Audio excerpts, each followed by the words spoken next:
अमन पिछले 3 साल से मुंबई में डिलीवरी का काम करता था। रात में डिलीवरी करने की उसे आदत थी। कभी कभी अजीब जगहों पर भी ऑर्डर पहुंचाने पड़ते थे, लेकिन उस रात का ऑर्डर बाकी सभी ऑर्डर से अलग था।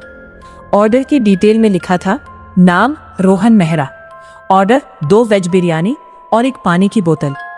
अमन ने सोचा, नाम तो नॉर्मल है, शायद कोई श्मशान के पास रहता होगा। लेकिन जब उसने मैप खोला तो उसकी चिंता बढ़ गई। लोकेशन शहर के एक पुराने श्मशान घाट के अंदर दिखाई दे रही थी। वो श्मशान घाट कई सालों से बंद पड़ा था। स्थानीय लोग कहते थे कि रात के बाद वहां कोई नहीं जाता। अमन ने अपने दोस्त रवि को फोन किया। अमन भाई, एक अजीब ऑर्डर आया है। रवि, क्या हुआ? अमन, लोकेशन श्मशान घाट की है। कुछ सेकंड तक दूसरी तरफ बिल्कुल खामोशी रही। फिर रवि ने धीमी आवाज में कहा, रवि, अमन, वहां मत जाना। अमन, क्यों? वो जगह रात में बंद रहती है। अमन, ऑर्डर है भाई, कैंसिल कर दूंगा तो पैसे कटेंगे। रवि कुछ कहने ही वाला था कि कॉल अचानक कट गई। अमन ने दोबारा फोन किया, फोन नहीं लगा। लगभग 10 मिनट बाद शहर की रोशनी पीछे छूट गई। सड़क सुनसान थी, दोनों तरफ पुराने पेड़ थे। हवा इतनी तेज थी कि पेड़ों की शाखाएं सड़क पर झुक रही थीं। अमन ने बाइक की स्पीड कम कर दी। तभी उसके फोन में नोटिफिकेशन आया, ग्राहक ने डिलीवरी निर्देश अपडेट किए हैं। अमन ने स्क्रीन खोली। नया निर्देश था, मुख्य गेट से अंदर आना। फिर नीचे एक और लाइन थी, घंटी बजाने की जरूरत नहीं है, हम आपका इंतजार कर रहे हैं। अमन की उंगलियां फोन पर ही रुक गई। हम, ग्राहक ने लिखा था, हम आपका इंतजार कर रहे हैं। अमन ने खुद को समझाया, शायद घर में 2-3 लोग होंगे, लेकिन उसके मन में डर धीरे धीरे बढ़ रहा था। करीब 5 मिनट बाद उसे दूर एक पुराना लोहे का गेट दिखाई दिया। गेट के ऊपर एक टूटा हुआ बोर्ड लगा था, मोक्षधाम श्मशान घाट। गेट आधा खुला था। अमन ने बाइक रोक दी। उसने चारों तरफ देखा, कोई नहीं। उसने फोन निकाला, ग्राहक को कॉल किया। 1 बार, 2 बार, 3 बार, कॉल रिसीव नहीं हुई। फिर अचानक फोन बजा, लेकिन स्क्रीन पर नंबर नहीं था, सिर्फ लिखा था। गेट पार करते ही अमन को लगा जैसे बाहर की दुनिया अचानक पीछे छूट गई। हवा ठंडी हो गई, मोबाइल का नेटवर्क गायब हो गया। बाइक की हेडलाइट आगे का रास्ता दिखा रही थी, लेकिन रास्ता बहुत पुराना था। दोनों तरफ टूटे हुए पत्थर और सूखे पेड़ थे। कुछ दूर जाने के बाद अमन को एक छोटा सा कमरा दिखाई दिया। कमरे के बाहर एक पुरानी लकड़ी की कुर्सी रखी थी। कुर्सी पर कोई बैठा था। अमन ने बाइक रोक दी। उसने आवाज लगाई, रोहन जी। वो आदमी धीरे धीरे खड़ा हुआ। उसने सफेद कपड़े पहन रखे थे, चेहरा अंधेरे में साफ दिखाई नहीं दे रहा था। उसने कहा, खाना लाए हो? अमन ने राहत की सांस ली।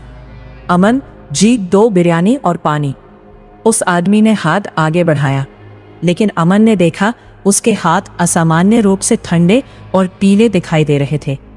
अमन ने खाना दे दिया। आदमी ने पैकेट लिया, फिर बिना कुछ कहे पीछे मुड़ गया। अमन ने पूछा, पेमेंट? आदमी रुक गया। कुछ सेकंड बाद उसने पीछे देखे बिना कहा, पेमेंट तुम्हें रास्ते में मिल जाएगा। अमन को बात समझ नहीं आई। वो वापस जाने लगा। तभी पीछे से आवाज आई, अमन। अमन अचानक रुक गया। अमन श्मशान से बाहर निकलकर सीधे बाइक पर बैठ गया। उसने तुरंत रवि को फोन किया। इस बार फोन लग गया। रवि, हाँ बोल। अमन, भाई, तूने रोहन मेहरा नाम सुना है?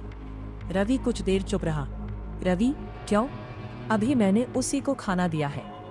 दूसरी तरफ अचानक खामोशी छा गई। फिर रवि ने पूछा, तू अभी कहाँ है? अमन, श्मशान से बाहर निकल रहा हूँ। रवि की आवाज कांप रही थी।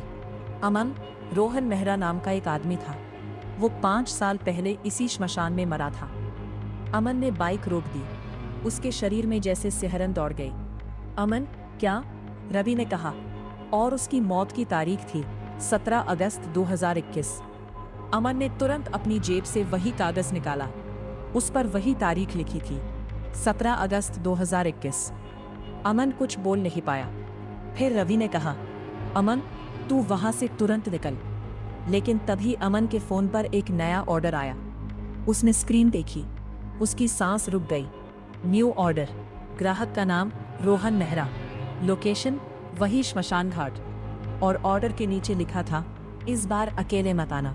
अमन ने तुरंत ऐप बंद कर दिया, लेकिन ऑर्डर गायब नहीं हुआ। उसने फोन रीस्टार्ट किया, फिर भी वही स्क्रीन। उसने ऐप डिलीट करने की कोशिश की, फोन हैंग हो गया। तभी बाइक के पीछे से हल्की आवाज आई, थक। अमन ने पीछे नहीं देखा। फिर आवाज आई, थक थक, जैसे कोई बाइक के पीछे बैठकर सीट पर उंगली मार रहा हो। अमन का दिल तेज धड़कने लग गया। उसने रवि को फोन लगाया। अमन भाई, मेरे पीछे कोई बैठा है। रवि ने कहा, पीछे मत देखना। अमन चौंक गया। तुझे कैसे पता? रवि ने धीरे से कहा, क्योंकि तेरे फोन पर जो लोकेशन दिख रही है वो अब श्मशान नहीं है। अमन, तो? रवि बोला, वो लोकेशन तेरे घर की है। अमन ने फोन की स्क्रीन देखी। मैप पर लाल निशान सच में उसके घर के ऊपर था, और उसी समय उसके फोन पर एक मैसेज आया, अब हम तुम्हारे घर आ रहे हैं। अमन किसी तरह घर पहुंचा। उसने बाइक पार्क की और तेजी से कमरे के अंदर चला गया। दरवाजा बंद किया, खिड़कियां बंद की, फिर फोन देखा। सभी नोटिफिकेशन गायब थे, ऑर्डर भी गायब था। अमन ने सोचा शायद सब सपना था।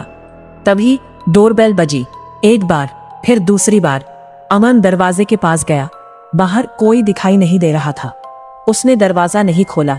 फिर फोन बजा, अननोन नंबर। अमन ने कॉल उठाई। वही आवाज आई, खाना बहुत अच्छा था। अमन की सांस रुक गई। आवाज फिर बोली, लेकिन एक चीज रह गई। अमन ने डरते हुए पूछा, क्या? दूसरी तरफ से जवाब आया, तुम। कॉल कट गई। अमन पीछे हट गया, और तभी कमरे की लाइट बंद हो गई। अंधेरे में अमन को किसी के चलने की आवाज सुनाई दी।